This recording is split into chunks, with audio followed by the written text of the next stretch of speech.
আপনি কি জানেন, একই পুকুর, একই পানি, একই পরিশ্রম, তবু কেউ মাছ চাষ করে লোকসান খায়, আর কেউ সেই একই জায়গায় দাঁড়িয়ে মাসে মাসে লাভ তোলে। আজকের এই ভিডিওটা শেষ পর্যন্ত দেখলে আপনি বুঝে যাবেন কোন মাছ চাষ করলে রোগ কম হবে, খাবার কম লাগবে আর লাভ হবে বেশি। এই ভিডিওটা শুধু তথ্য না, এই ভিডিওটা অনেক মাছ চাষির ভবিষ্যৎ বদলে দিতে পারে। তাই 1 সেকেন্ডের জন্য স্কিপ করবেন না। ভাই ও বন্ধুরা, আপনি যদি মাছ চাষ করেন অথবা মাছ চাষ শুরু করার কথা ভাবছেন, তাহলে আজকের এই ভিডিওটা আপনার জন্য খুবই গুরুত্বপূর্ণ। কারণ আজ আমি কোনো ঘুরপথে যাব না, কোনো রহস্য রাখব না, সরাসরি বলবো কোন মাছ চাষ করলে রোগ কম হয়, কোন মাছের খাবার কম লাগে, আর কোন মাছ চাষ করলে সত্যিই লাভ বেশি থাকে। এই ভিডিওটা শেষ করলে আপনার আর আলাদা করে কিছু জানার দরকার হবে না, শুধু মন দিয়ে শুনবেন। মূল কথা শুরু।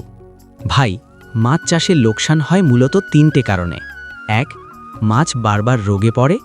2, খাবারের খরচ বেশি হয়। 3, বিক্রির সময় দাম ঠিক পাওয়া যায় না। এই 3টে সমস্যার সমাধান আছে যদি আপনি সঠিক মাছ নির্বাচন করেন। এখন আমি একে এমন কিছু মাছের নাম বলবো যেগুলো বাংলাদেশের আবহাওয়া, পুকুরের পানি আর চাষির বাস্তবতার সাথে সবচেয়ে বেশি মানানসই। মাছ নাম্বার 1, তেলাপিয়া মাছ। প্রথমেই বলবো তেলাপিয়া মাছ। তেলাপিয়া এমন একটা মাছ যেটা রোগ খুব কম ধরে। পানির একটু সমস্যা হলেও এই মাছ সহজে মরে না। খাবারের দিক থেকেও তেলাপিয়া খুব সাশ্রয়ী।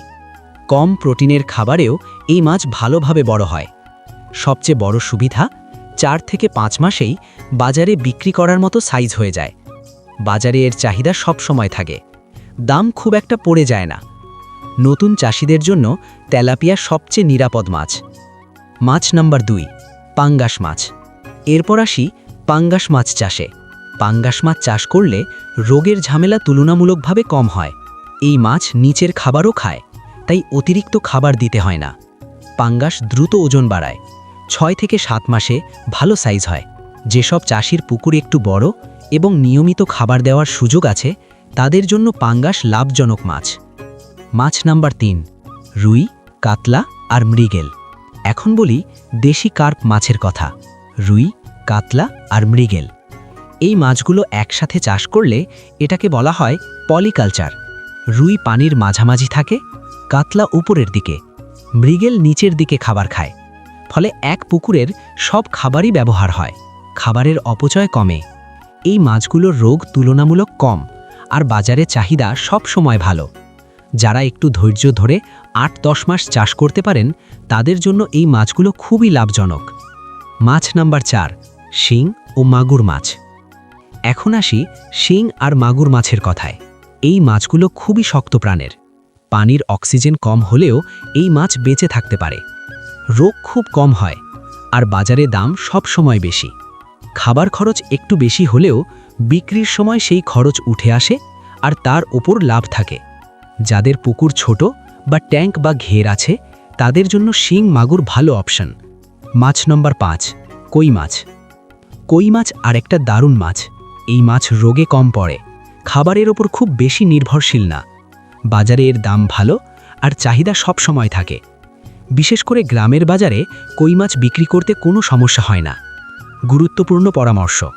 ভাই, একটা কথা মনে রাখবেন, সব মাছ একসাথে চাষ করবেন না। আপনার পুকুরের আকার, পানির গভীরতা, এলাকার বাজার, এই 3টে দেখে মাছ নির্বাচন করবেন।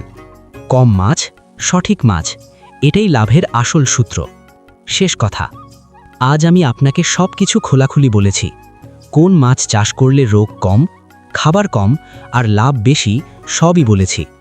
যদি এই ভিডিওটা আপনার একটু হলেও উপকারে আসে, তাহলে এই চ্যানেলটা মনে রাখবেন, কারণ এখানে কথা হয় চাষির ভাষায়, চাষির লাভের কথা।